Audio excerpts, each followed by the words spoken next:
Assalamualaikum warahmatullahi wabarakatuh. Di video kali ini saya akan merekomendasikan penggunaan roller yang cocok buat motor PCX 150 ya. Bagus buat stop and go, tanjakan dan tarikan. Tentunya meningkatkan akselerasi ya teman-teman. Nah, sekaligus saya akan mentutorialkan cara bongkar pasangnya buat teman-teman pemulanya. Jadi kita cukup sediakan kunci T8, kunci L5, kemudian kunci ring pas ya. Nah, jadi kita nggak perlu bongkar bagian cover bawah ini ya. Jadi langsung saja kita todong. Nah, udah kita lepas. Nah, kita lepaskan, kemudian klipnya kita lepaskan dulu. Nah, kita tekan aja dari belakang. Setelah itu tinggal ulur kabelnya ke bawah. Nah, si cover tutup CVT udah bisa kita lepas. Kemudian yang di sini bautnya kita buka aja menggunakan kunci ring ya, tapi kunci ringnya yang bagus karena cuman ada satu yang nggak bisa pakai kunci T. Nah, di bagian sini tinggal kita lepaskan menggunakan kunci ring pas ataupun pakai kunci sok, tapi nanti harus pakai tang jepit ya. Oke, setelah terlepas kita lepaskan aja semua baut-bautnya ya menggunakan kunci 8T semuanya seperti ini ya teman-teman. Nah, setelah lepas tinggal kita tarik saja. Nah, masih bersih ya karena ini masih 1000 km ya. Nah, buat teman-teman yang belum punya impact bisa kita gunakan tracker seperti ini ya untuk membuka mangkok, kemudian mur, puli depan. Nah, kita gunakan kunci 19, kita tahan, injak aja trackernya ke bawah pakai pipa sok ya supaya lebih mudah. Tinggal kita kendorkan. Nah, udah terlepas. Nah, kita cek semua ya.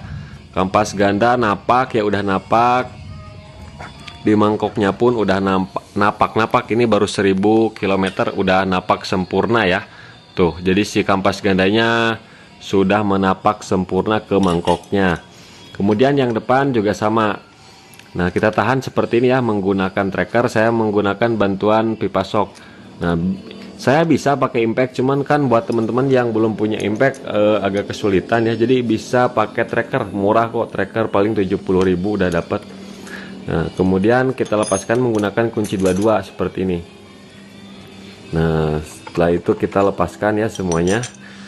Kemudian panbelnya kita lepaskan, roller kita lepaskan. Nah, dan untuk slidernya saya menggunakan SRP ya teman-teman, dan rollernya masih menggunakan BRT yang 16 gram ya, tuh 16 gram. Nah, kemudian di bagian slider SRP ini menurut saya kurang rekomendasi ya, nggak cocok buat 160 untuk PCX karena masih ada oblak dan longgar. Tuh masa baru segini udah oblak ya, jadi saya mau ganti lagi pakai yang originalnya.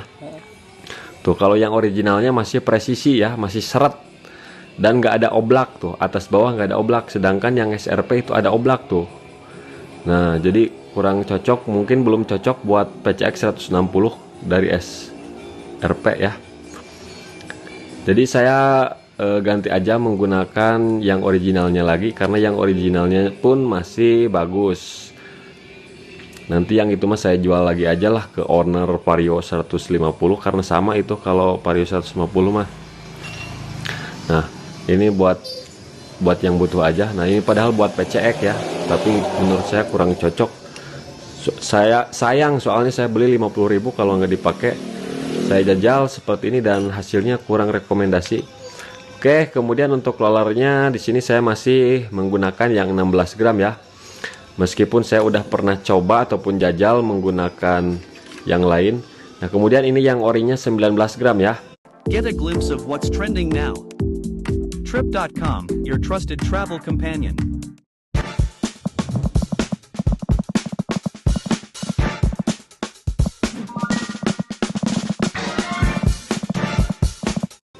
Nah, saya ganti menjadi 16 gram. Cocok banget pokoknya 16 gram ya. Meskipun saya sebelumnya udah pernah jajal 18-12 gram ya, 18-12 disilang, kemudian saya pakai 15 gram rata. Kalau menurut saya kurang cocok lah, enakan yang pas itu, yang paling pas itu di 16 gram menurut saya. 15 gram boleh lah, boleh, tapi menurut saya yang paling enak di 16 gram. Kemudian ini punya spin dan motor Vario 125 ya, yang 18 gram dan 12 gram. Yang putih Suzuki Spin, yang hitam itu Vario 125. Cocok, bisa digunakan ya, cuman beratnya beda.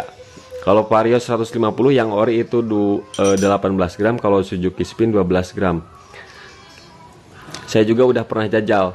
Enak sih buat akselerasi, cuman ada kurang mantep buat harian mah. Jadi ada sedikit gerung kalau 18/12. Nah, untuk bagian puli-pulinya masih bersih ya, cukup kita lap saja, kita bersihkan. Kalau misalkan teman-teman udah kotor banget bisa pakai bensin, tapi kalau kampas ganda jangan dicuci pakai bensin, cukup disemprot aja ataupun dilap ya. Nah, kemudian di bagian rumah lornya di sini ada sedikit kasar ya, tidak halus teman-teman.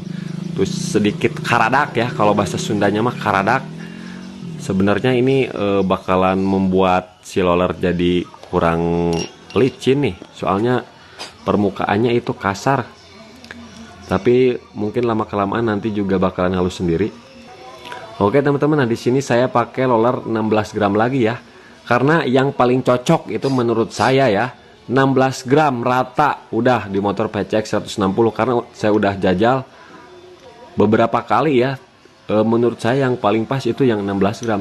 Tapi tergantung teman-teman, pokoknya semakin berat roller semakin ringan maka semakin bagus buat akselerasi. Cuman minusnya pasti ada gerung ataupun kurang, atasannya kurang ya. Nah kemudian di bagian bosnya kita kasih gemuk, minta sedikit ya dari bagian puli sekondari. Nah sedikit aja, nggak apa-apa, nggak perlu beli template baru. Nah seperti ini, cukup sedikit aja asal oles. Kemudian tinggal kita pasang lagi tutupnya ya. Nah, pastikan jangan ada yang kocak.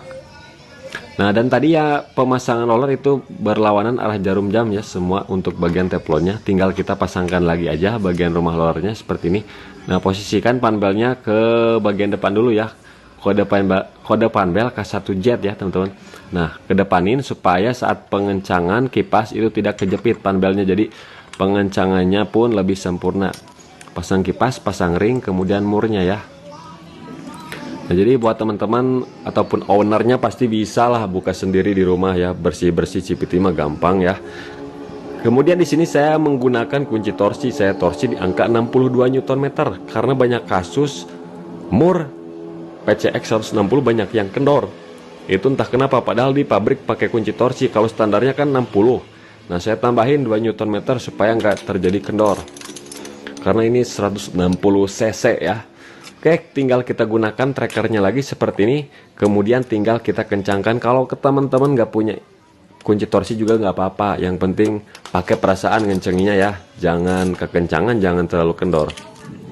Oke, setelah itu tinggal kita lumasi bearing-bearingnya, minta sedikit bagian dalam. Nah cukup di bagian bearing-bearingnya saja, kemudian di as-asnya sedikit aja, nggak perlu banyak-banyak kalau di bagian asnya. Kemudian lap lagi tangannya, jangan ada gemuk yang nempel di bagian puli ya. Nah jangan nempel di sini. Oke, tinggal kita pasang seperti ini. Kita tekan panbelnya, kemudian pulinya tarik ke belakang seperti ini, kemudian tinggal kita masukkan. Mudah kan ya. Kemudian tinggal kita pasang bagian mangkok, kemudian ring, kemudian mur ya. Tuh marking-markingnya pun masih ada ya, marking pengencangan ring, kemudian mur, penyimpanannya ya. Jadi nggak bakalan apa-apa, terbalik juga nggak apa-apa kalau penyimpanan mur. Kemudian untuk torsi yang mur belakang saya torsi di angka 52 ya, 52 Nm, standarnya itu 50 Nm, saya tambahin itu 2 Newton ya. Itu toleransi juga ya, kurang lebih itu bisa, gak apa-apa ya teman-teman, meskipun lebih sedikit toleransi. Oke, setelah kencang semua tinggal kita coba hidupkan.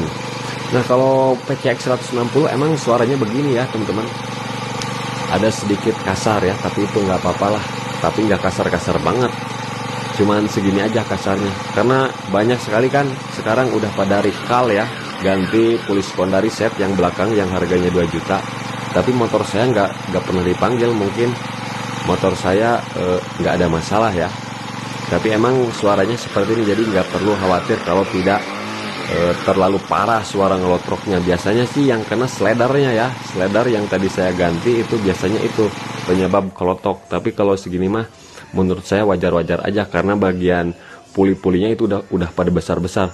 Kemudian pasang tutupnya, perhatikan ada 2 buah bos ya, jangan sampai tak terpasang karena itu buat center. Tinggal kita pasangkan lagi aja seperti ini, kemudian kita kencangkan. Usahakan untuk pengencangan kita silang ya supaya merata, jadi jangan dikencangin dulu semuanya, asal masuk aja dulu baut-bautnya. Setelah masuk semua baru kita kencangin secara merata. Nah kemudian di bagian depan kita pasang lagi bautnya. Nah di sini kita bisa gunakan tang jepit dan kunci sok 8 buat ngencangin ataupun bongkar. Kalau misalkan terlalu keras bautnya bisa pakai kunci ini, jadi nggak perlu buka body ya, nggak perlu, kita kencengin aja secukupnya. Kemudian setelah itu tinggal kita pasang bagian covernya. Nah kita pasangkan dulu kabelnya dulu ya. Nah dari atas kemudian tarik ke atas, jadi jangan langsung dari kabel yang besar dimasukin, nantinya susah. Jadi masukin dulu yang kecil, tarik ke atas, kemudian masukin klipnya. Nah setelah itu udah tinggal kita pasang lagi aja seperti ini, kemudian pasangkan lagi baut-bautnya. Nah seperti ini, jadi jangan langsung dikencengin semua, pasangkan dulu secara merata. Kalau misalkan dikencengin satu-satu nanti yang satunya lubangnya nggak masuk ya, jadi usahakan kencengin semuanya merata ya. Oke, setelah itu tinggal kita coba hidupkan. Nah jadi saya tetap ya menggunakan